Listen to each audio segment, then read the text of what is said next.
Hello ladies and gentlemen, I am BorderWise and welcome back to From the Depths. Let's build an Orbital CRAM artillery piece.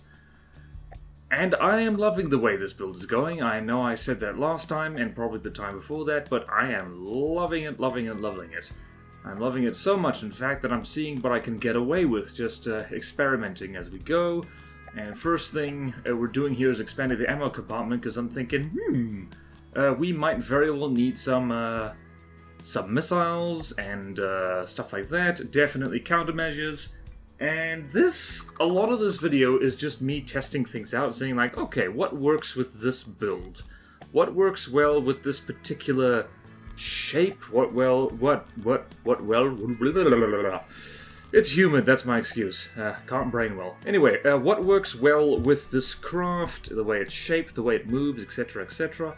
And so a lot of this is just trying things out, and also just randomly duct taping various prefabs to it, like what you're about to see now.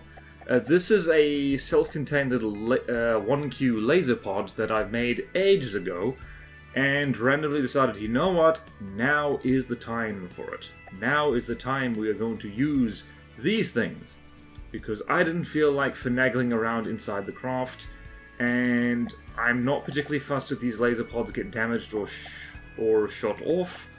And yeah, it's like as the build goes on, and as I start to deviate from the original plan and find out that I don't have room for stuff, I do tend to just duct tape things on, which isn't the best idea.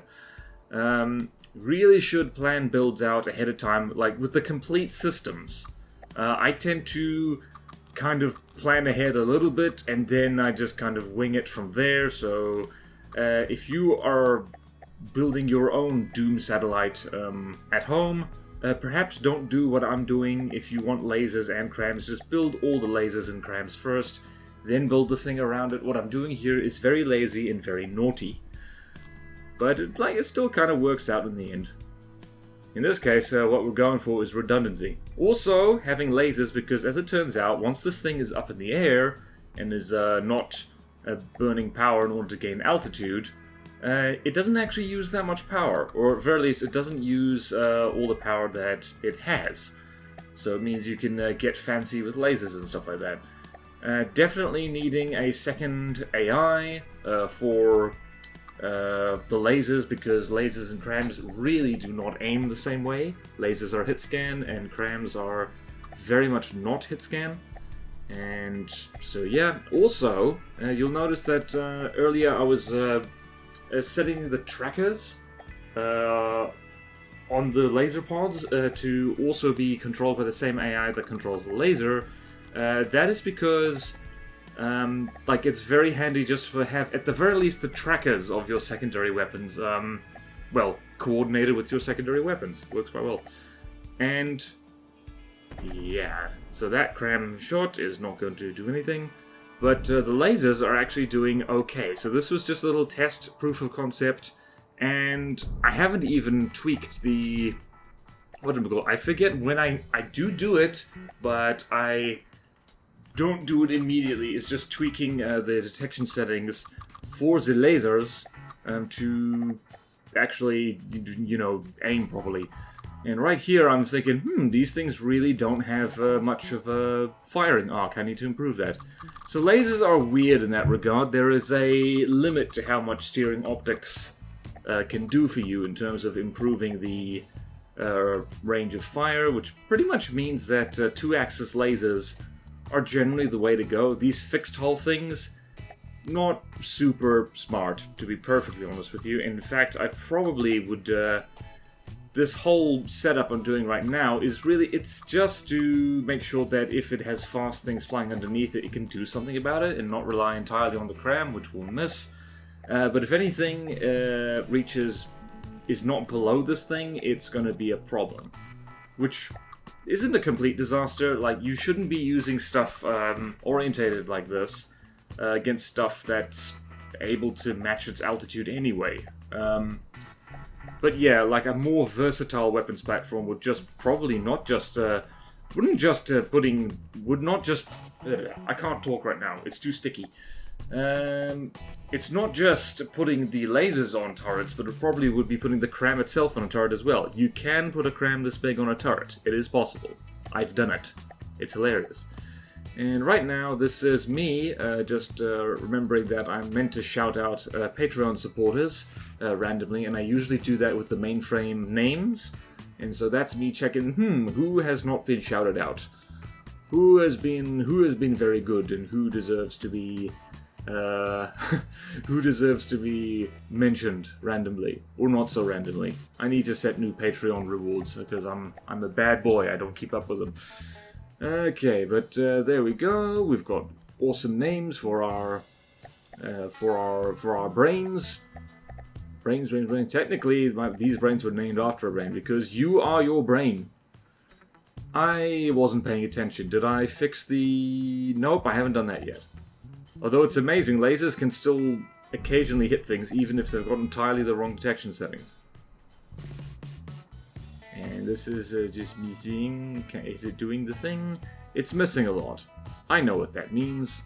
That means they're missing a lot, and that's bad. And yep, doing that, and there we go. We're doing so much better now. Zap, zap. Just the detection settings are a little bit finagly. There's really only two settings you really need to use, and that's 211. And then 0.1, 0.1, 0.1. Those are the only ones I regularly use because that just seems to always do the trick. And we can zap flying squirrels, no problemo. No problemo. Beautiful, beautiful. Which means that this thing is now a laser death satellite as well as a CRAM death satellite. Except those lasers, I actually surprised myself in a later test, and I'll sing out when that test actually is. Yeah, this is hull shape. This is why you gotta check your prefabs twice, because otherwise you make a fool of yourself. But yeah, like, they do surprising amounts of damage. I didn't actually check what damage they're doing, because as of right now I didn't really care. I just wanted some kind of hit scan weapon to support the main CRAM. Because as much as I love CRAM, it is not a weapon system that does well entirely on its own. It needs support. It needs emotional and also fire support. Emotional fire support, actually. That would be cool. That should be on a t-shirt. Somebody put that on a t-shirt if they haven't already. It's just, you know, requesting emotional fire support. It's basically, I think it'll just be your close friends and family just, I guess, figuratively bombing you with affection and support, I guess. I'm not picturing this very well. It's human. Whee! Things fall off. Things fall off. Things go whee! So yeah, this is a classic case of me do thing, me change mind, or me realize mistake, me have to change thing. Whee! It is amazing how faster things fly off in space. It's just like, yay! And right here, I do a thing that is actually kind of handy. Regarding the backspace turn-off block detection thing, you can use that to get your prefabs all sorted out right before you actually finalize where you stick them. Which I think is super, super handy. And yep, there's a radar gimbal and prefab. And I actually put extra lasers on this because I think, you know what, we've got the power. We've got the power, we have the means for the power. And yeah. Yeah. Lots of little laser pods, which I think looks cool. Bears mentioning yet again, not a good idea. Laser parts are expensive and you want to probably hide them inside your hull a lot better than this. I was about to say a little better, but nah. You want it a lot better than this. And here's where BorderWise does the mind changey thing again, because I do that and then I'm like, you know what would be really cool? Even more self-contained little laser pods.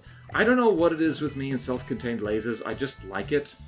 There's just something, I think it's just because I'm, I think I goofed that up actually. No I didn't, yay, I'm a good boy, didn't goof. What was I saying? Oh yeah, I think it's just because I hate,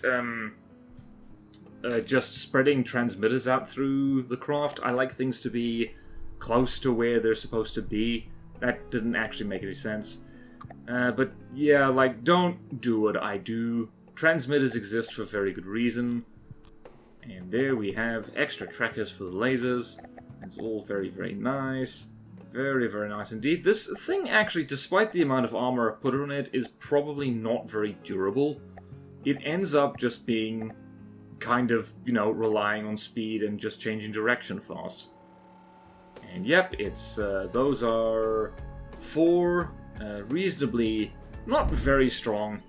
Those laser systems are not very big, but they are big enough to swat flies, so to speak. And as you can see, when something gets put into a death spiral, it can do that. And the CRAM fired as well, just to make absolutely sure that that hake had a horrible day. You hear that siren in the background? I'm not sure if you can, but it's probably coming from the hake saying, "Damn! Somebody had a really bad day."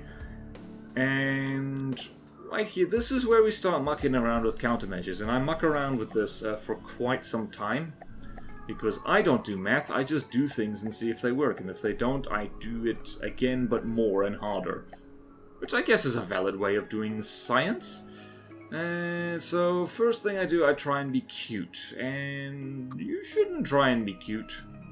I had this idea of like this kind of rotational symmetry thing with just decoys, so you're flinging them in all directions, like forward, backwards, left and right. But offset so they don't run into the laser pods or the side engines. But yeah, like spoiler alert, this doesn't work out. It's ambitious but silly. Or as they say on Top Gear, ambitious but rubbish. My dad actually made the whole family sit down and watch a bit of one of the very earliest Top Gears, and like it's weird, like a long-running TV show. Especially if you've been keeping up with it, I haven't really. I haven't watched Top Gear or anything related to that crew in literally years. Like, going back and looking at the earlier stuff, you always get this sense of, like, wow, this is weird. This is weird. Because it's different. It's like, before the winning formula is like, landed upon, so to speak. And my goodness, early Top Gear, they talk about cars a lot. And it's really boring. Because the reason Top Gear became successful is like, not because they were car nerds, but because they, you know, well, you know, right? It's just they do stuff that is tangentially related to cars. That's wacky and silly. Like trying to build, like, a space shuttle out of a car. And stuff like that. Among other things. Driving across, like, Botswana. Was it Botswana? Anyway. Very overpriced, very silly. So this is the point where I remember that, you know what, if you want your missile decoys to fly, you do need to stick a fuel tank on them. And yes, we do need to do that. Fuel tank. And save. There. And I was seconds away from just placing one missile controller and having it transmit to various things. And I didn't. Because it's actually cheaper not to do that. Transmitters and receivers are very expensive. So here we got things flying off into the distance, and that's me checking how big the radar signature is, which I should have done first, by the way. You always want to check the detection signatures of your craft before you design the countermeasures, because, you know, that's just sensible. Like, you then know how big the countermeasure must be. That's me double-checking again. And as it turns out, it's over 21,000 radar signature from below, which is very big. Which is very big indeed, and means that you need bigger things. So, stupidly, I go for large decoys now, and really, also, this is the point where you can see that I'm getting lazy. Because I don't bother doing the rotational thing. I'm just like, bugger it. Let us just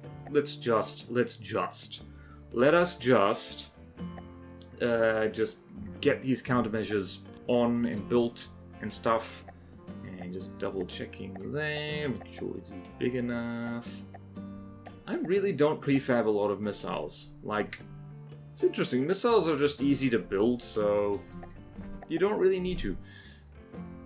So now, we test it again. And you'll notice I'm using the Palisade a lot to test for countermeasures, because large missiles are slow, but they're persistent if they're radar guided. So, sure, your countermeasures might pull them away, but then they come around back for another go, which is why they're good to test with.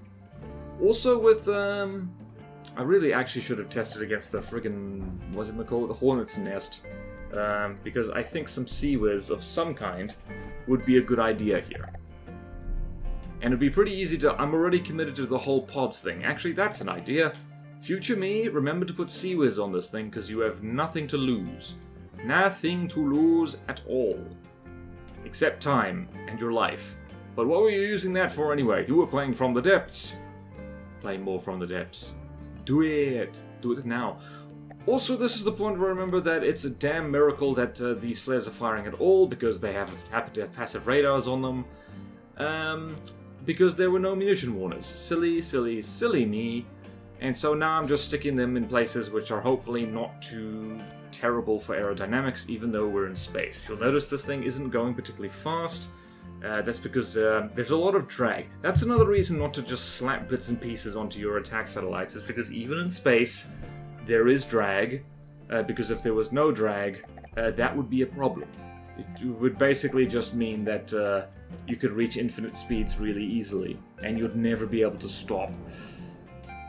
So there we go. I'm not sure what me was thinking when me put munition warners on here, expecting different results.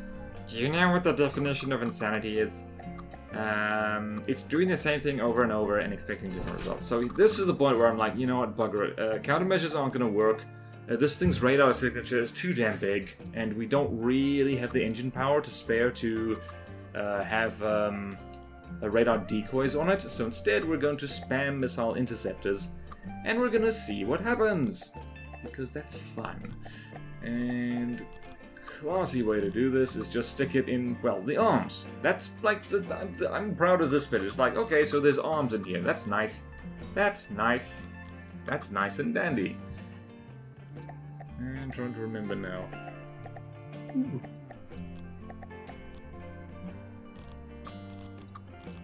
Oh yeah, so, again, little spoiler alert, I kind of do a major derp when placing these, because, yeah, what do I end up doing? Oh yeah, I prefab them early. Yeah, so you'll notice I didn't set up them correctly for what they are supposed to do, so that's a problem. Yep. Right there, I didn't put fins on them, so that's bad. That's bad and silly and bad, and I apologize for what's going to happen.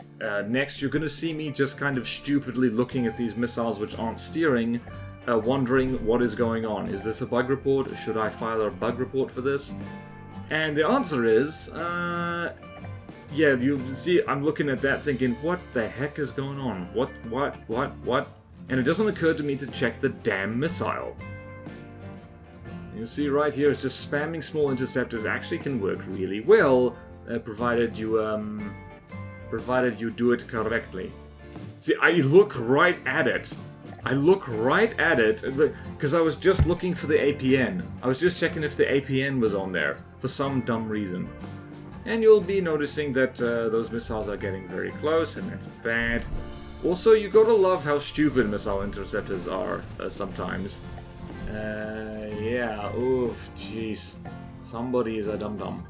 Because they go straight past the thing that's close, and they basically just ignore it. Also, I turned God mode off just to see how much damage to do, because thank goodness there was that patch, which basically means that damaged projectiles do less damage themselves, which means that active defenses of all kinds are much better, and it means that missiles are not the absolute most terrifying thing in the world. So I'm just looking at that thinking, what the heck is going on? So, like, at this point I'm trying everything except, you know, what I'm supposed to do. I thought it was a bug, so I pulled it in and out of play, just to see, and, like, oh no, I'm testing it again. Fast BorderWise, you blinking silly billy. See, this is like you've got to be careful with your bug reports because it's probably not a bug. Look at the missiles, please. Look at the missiles, please. There you go. Well done. Well done, BorderWise. And he checks the other ones just to be sure. There we go. Bravo. You figured it out. Good lad. Imagine if I'd done that on live stream. And plus before walking is that. Yeah, I might just want to set put CWIS controllers controlling that instead of an ACB because that might make it better for targeting things that get close. I need to test that. Or you could just spam them like this. This works just fine. Also, you'll notice those things lock on almost immediately. They're quite good at it, actually. So, pop, pop, pop, pop, pop, and kablooey. Yeah, well, that's one way of dealing with missiles, is like destroy the missile boat before it fires more than one volley. Just going grom, grom, grom, grom, grom, nom, nom, nom, nom, nom, nom, nom, nom, nom, nom, nom, nom, nom, nom, nom. Beautiful thing about missile interceptors as well, or I should say, destroying rather than distracting incoming missiles, is that it means that like it's kind of more reliable past a certain point, because it means that also, yes, the palisade is dead in one shot. Yay! What was I saying? Oh yeah, it's more reliable because it means that things that are remote guided or laser guided or stuff like that, you can still deal with them. I very rarely see laser guided anything. I really should start mucking around with laser guided missiles again because, oh yeah. So now the test is getting interesting. We're testing against the Thresher Shark, which is very annoying, and also important thing to note regarding the rough rock paper scissors in From the Depths. Oh wait, this is gonna be good. This is good. Okay, no, it wasn't. It wasn't that good. It was okay. Regarding the kind of rough rock paper scissors of Craft and From the Depths, frontsiders are very very strong. But on... Oh, yeah, that was beautiful. Beautiful cram shot. This is the point where I'm like, actually, wait a minute. Wow, those lasers are doing more than I thought they would. They just go zap, zap, zap, zap. And... yeah, so frontsiders are hard counted by topsiders, you will find. Unless they have weaponry that can aim straight up. Yeah, I do remember the last time, the last Let's Build I did of this thing, we were testing it against a kobold, and similar results. It's like frontsiders don't do well against things that are faster than them, and that can get straight above them and stay there. Staying there is the important thing, because as soon as if you do a flyover, it just means you kind of give the thing an opportunity to aim at you again. Okay, good. I was about to say is like I think at that point I'm like, yeah, nah, you need some extra steering. And, oh, here's another excellent test, the Javelin, which has huge missiles. Now let us see if these missile interceptors can deal with them. Spoiler alert, they can. They can indeed deal with them. Lots of interceptors. Lots of interceptors.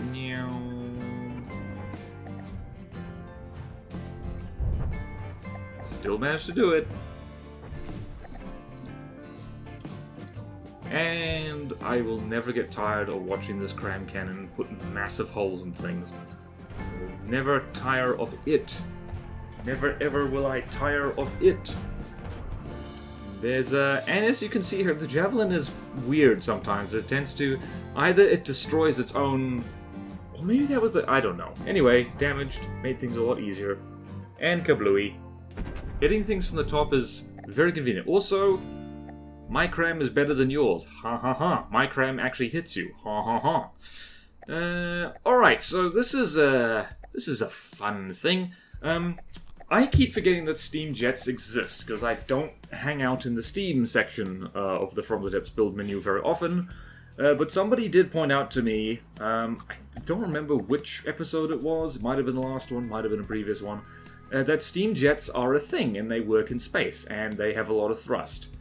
And they don't really require engine power because they are the engine power. So they're like the custom jets of space, so to speak. And this is me working out, because I'd completely forgotten how to get them up to full steam. See what I did there. And yeah, this is me working out the whole thing, and what I'm doing here is I'm prefabbing it. Well, I'm, I guess, prototyping it on the hull, just to see how we do, and that's probably a bit much. Probably a bit much. Actually, you get these things up to full steam, they use very little in the way of anything. That's, okay, just do that, and we're going to stick a single metal block there, which is heresy, I know. Heresy. Now we prefab that, and delete all our good work. And then we're going to adjust the prefab again in midair while we fly. Oh, isn't technology wonderful? I think it's the most wonderful thing since... See, the thing with technology is that invention is kind of the whole crux of technology. So you say, well, okay, I was just gabbing on, and like you'll notice that I actually stuffed out the prefab. I forgot what kind of mirror mode I was working with. So it means that I'm going to have to adjust this a little bit. Yep, and yes, here is bonus thrusters to make this thing thrust forward most virally. And virally? What the hell does virally mean? Virulent? No, that's not a nice word. We don't like that word at the moment.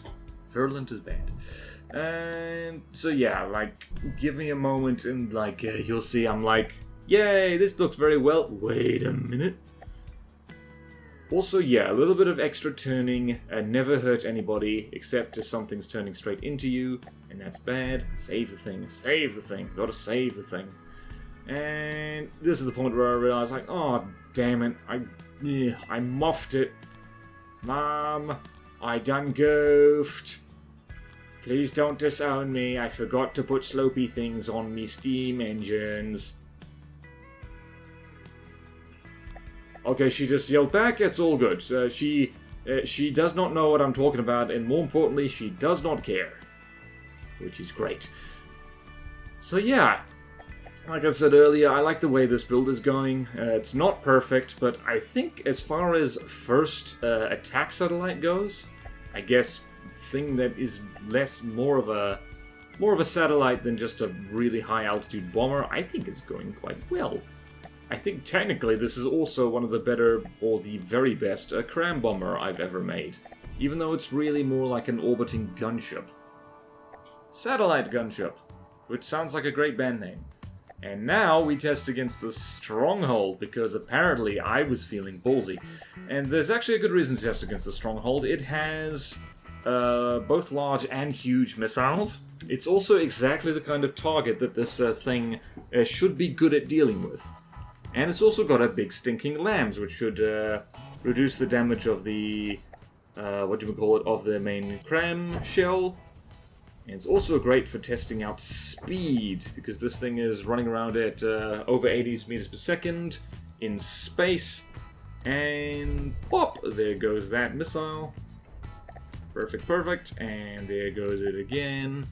Oh, this is fun. Oh, I cannot wait to test this against the Megalodon once I stick a tiny lambs on it. Tiny lambs. So, one of the beautiful things about, yep, and there's big steam components, is that this kind of Doomfrag is really good against large craft, which have their important bits spread out. Too much so for HE to do very well with them. And kablooey! Say goodnight to that secondary gun, and yep, poking nice holes and everything. I should try and test against things that have better AA than this. I think there are dedicated AI craft. Against anything with lasers, I'm not holding out much hope of this thing being any use whatsoever. But putting smoke on it probably isn't too bad an idea. Kablooey? Yes, that's what I like. That's what I like indeed, mate. Yep, that is not only an ammo compartment, but also most of an AI compartment. Gutted. Oh, I love it. Love. Love, and meow. And she is sinking, and that is beautiful. Oh, good. Yeah, I do this sometimes when building things. I just kind of get lost in the fun of testing it. And that was me actually checking the Megalodon to see how fast it is, because I'm going to need to adjust the minimum... whatchamacallit? Like the minimum... well, no, the maximum speed of the target that the CRAM cannon targets. Because right now, what you're seeing in the video, it's set to 50 meters per second. It doesn't target anything that moves faster than that. But we're going to have to fix that. And kablooey. Is it sinking? Yes, it is sinking. And now this is just me futzing around trying to get the perfect screenshot for the thumbnail. It looks beautiful. It looks... okay, not beautiful. It looks sci-fi. Let's go with that. Yes. Yes. Yes, yes, yes. It looks sci-fi. So, that is part 4, I think, of this. And we're almost done. Just a few more bits and bombs. Maybe add some Sea-Whiz pods to it. Maybe a tiny lambs sneaked in somewhere. And, yeah, then I think she'll be pretty much done. And name suggestions are welcome. Start suggesting them now. Why not? Why not, I say? Actually, I might have asked that last time. So, thank you all so much for watching. Please like, comment, subscribe if you want to see more videos like this. Support me on Patreon or YouTube membership if you like. It really helps, and there's fun perks in it for you. Thank you to all my current supporters, and I will see you next time in From the Depths. Let's build. Farewell.